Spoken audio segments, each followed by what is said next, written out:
What's up, guys? We're back for another video because we have a big game tomorrow, and it's a big game because the last three have been ones in which we drop points. So tomorrow we play Everton, and it should be an interesting match because oftentimes in years past they've been closer to that relegation zone. I'm not doing quite as well, obviously struggling with getting new managers very consistently, but now they really seem to have found some stability, and they've been performing well. They've been having good results for the most part, and they're very competitive this year. So tomorrow should be an interesting game.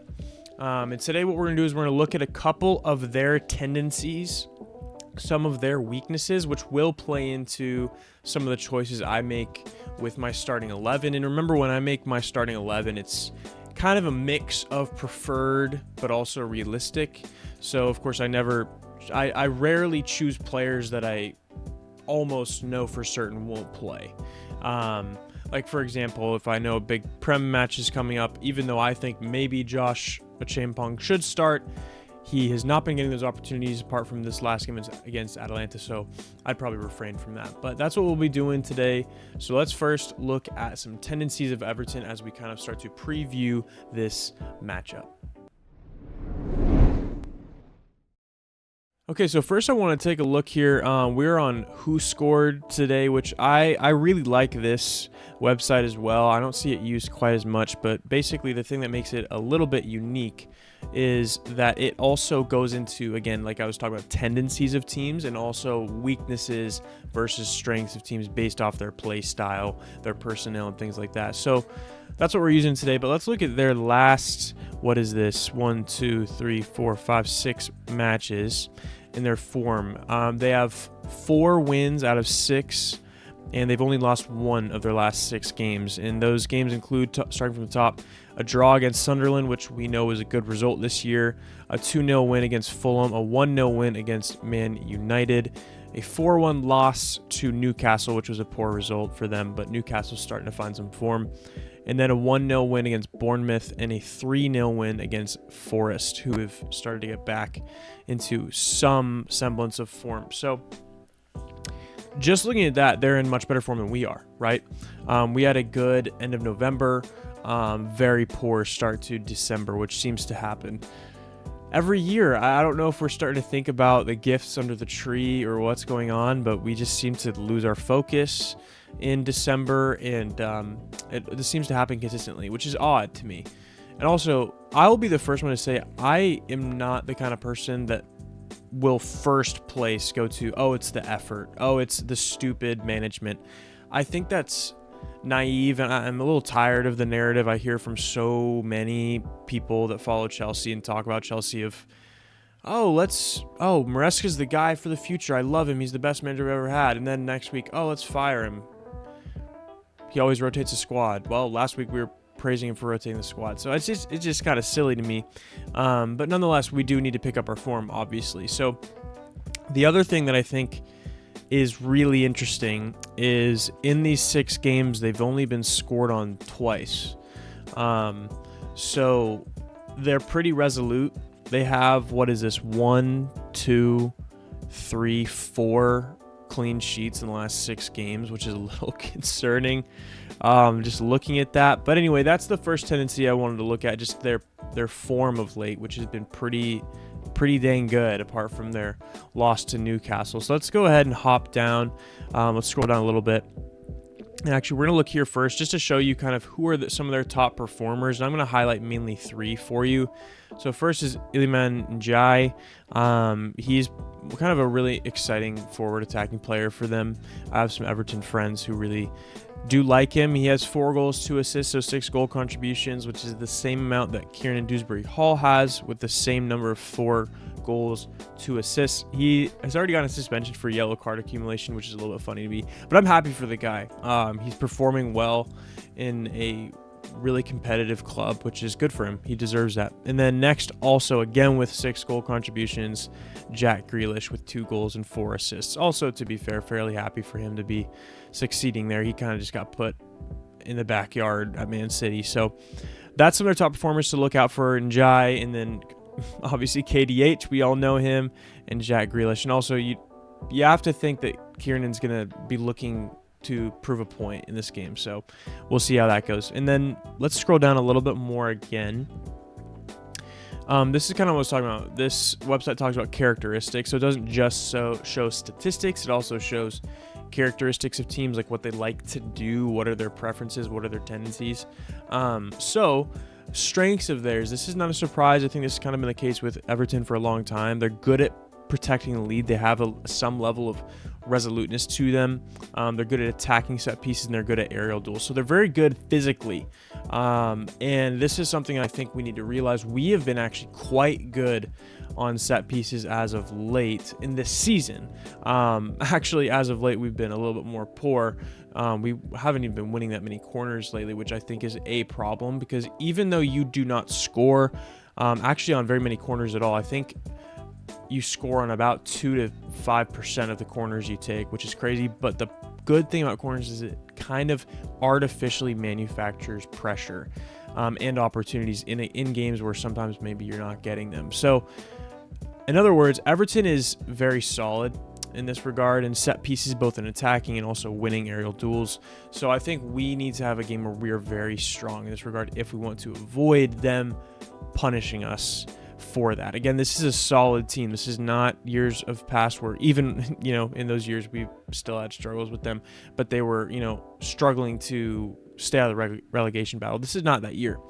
This is a team that's going to be battling until the end of the year, trying to get into some of the maybe lower tier likely European positions. So they're a competitive team, but what are their weaknesses? I think this is interesting. Again, this will play into a little bit of some of the decisions I make with who I put into my starting 11. So weaknesses, keeping possession of the ball. They're not great at keeping possession, good passing, interspersing the ball between themselves when they have it.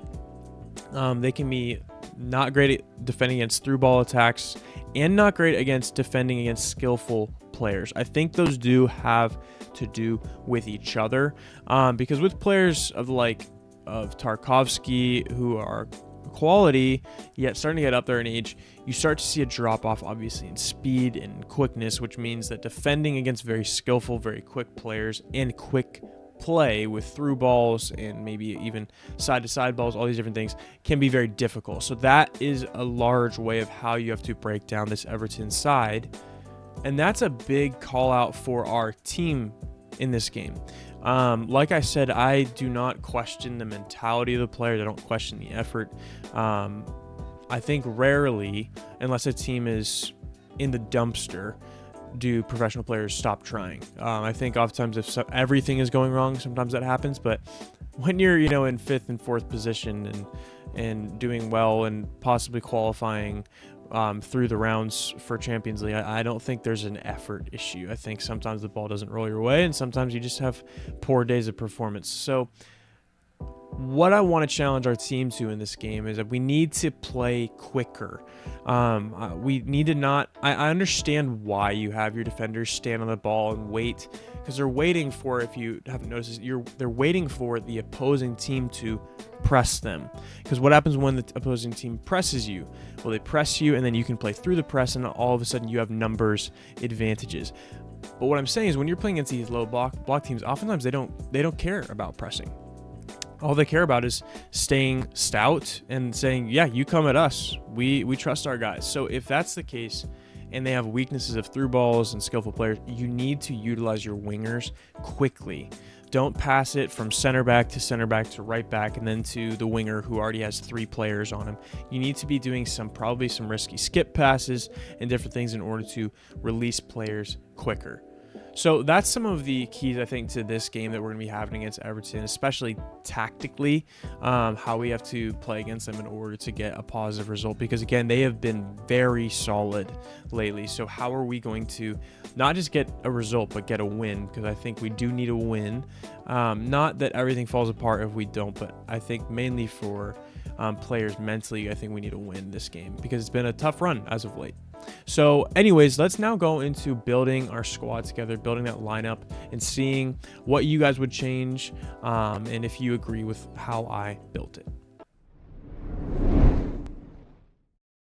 Okay, guys, so yeah, we're here on Lineup Builder, and this lineup, you're going to probably see a lot of similarities, but also a few differences here. So, starting in net, we got Rob Sanchez, no surprise there.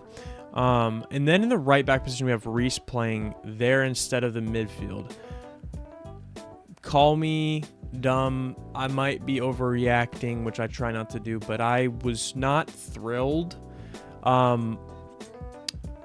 when we sub Malo Gusto on instead of Andre Santos, let's put it that way.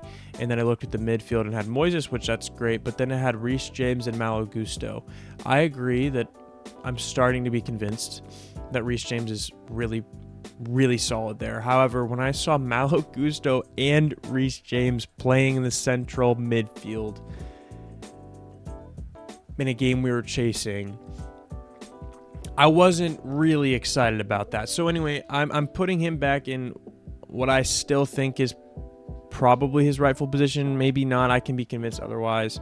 But in right back, and then in the center back partnership, we got Fofana and Chalobah. I got an update. I just was on OneFootball, and it said that Wes is fine. Maresca said he's fine. He's good to go. He participated in the session. I think really it looked like he caught a cleat to the eye, so he probably had to deal with swelling, and maybe he's got a shiner. I don't know. Trev, quietly been one of our best performers this year. That's a very important spot of the field, by the way, because aerially they need to be very good. They might not be the biggest partnership, but I do think they're the most athletic. So if they can not fall asleep at the back post, all these different things, I think we should be okay. And then Cuckoo on the left. In the middle, we have Enzo and Andre. That's another little bit of a change because Cole is back in the number 10 position, which is good because I don't think Enzo thrives in the number 10 position. I think he thrives kind of in that box to box where he can kind of go wherever he wants, kind of float around instead of be really solely attacking. And Andre, I think he got snubbed in the last game. I don't understand why he didn't play. And then on the right, in the left, I have Estevao and Pedro Neto. And the reason for that instead of Garnacho is because Estevao didn't get on in the game either. I think we're starting to see this tendency where he plays one game and maybe subs or appears in the next. But since he didn't appear at all, I would be surprised if he doesn't either start or get a very substantial substitution appearance. So I have him starting this game because remember what it said, they're bad against skillful players. And the reason I don't have Garnacho on, because I actually think Garnacho's been really good for us. I think he's been, every time he comes on the field, he produces opportunities when the rest of the team hasn't. We saw that in the game against Atalanta. But I frankly just love Pedro Neto. I think his work rate is better than is definitely better than any of the front four right here. His ability to defend is really good. His ability to help in defense is amazing. And also, of course, his ability to get past right and left backs and produce crosses that make opportunities for players in the middle. I think he is close to undroppable for me, but I wouldn't be surprised if Garnacho starts and maybe Pedro Neto comes off the bench to give him a little bit of a rest. And like I said, Cole Palmer in the middle. I think you saw glimpses of him getting back to his old self, which was awesome to see.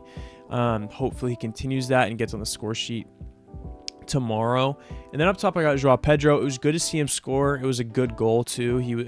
Yes, it may have been a tap in physical reality, but it was a result of him being in the right place at the right time, which is a goal scorer's mentality, which I love to see.